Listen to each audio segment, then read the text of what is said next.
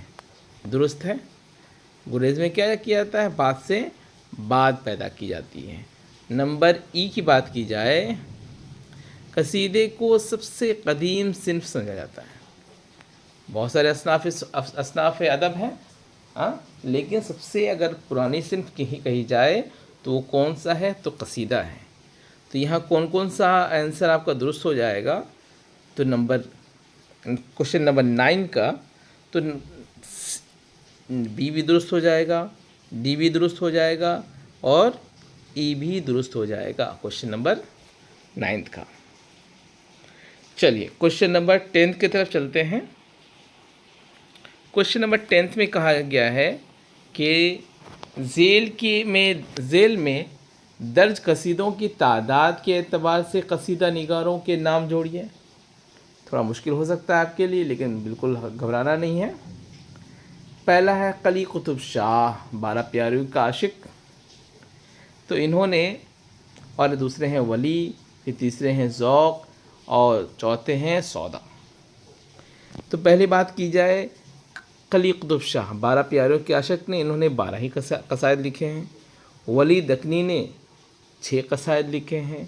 اور ذوق کی بات کی جائے تو انہوں نے 30 قصائد لکھے ہیں اور سودا نے 54 قصائد لکھے ہیں. تو 10 کا کوشچن نمبر 10 کا ای آپ کا درست ہو جائے گا. اب بات کی جائے کوشچن نمبر 11 کی، جو ہمارا لاسٹ کوشچن بھی ہونے والا ہے.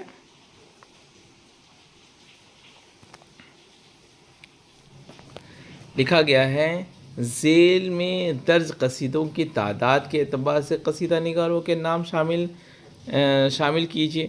ہمیں کون سے شاعر نے کتنے قصائد لکھے ہیں وہ بتانا ہے. تو نمبر 1 نمبر آتا ہے غواصی، نصرتی، علی عادل شاہ، میر، مصحفی. تو ہم جانتے ہیں مصحفی نے سب سے زیادہ قصائد لکھے ہیں، تو ان کو دے دیا جائے 85.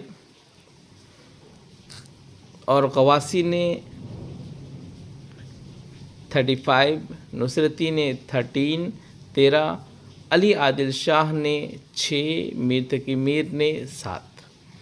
ہو گیا. تو غواصی نے 35، نصرتی نے 13، علی عادل شاہ نے 6، ولی دکنی نے بھی 6 لکھا تھا اور علی عادل شاہ ثانی نے 6، میر تقی میر نے 7، مصحفی نے 85 اشعار انہوں نے لکھا تھا.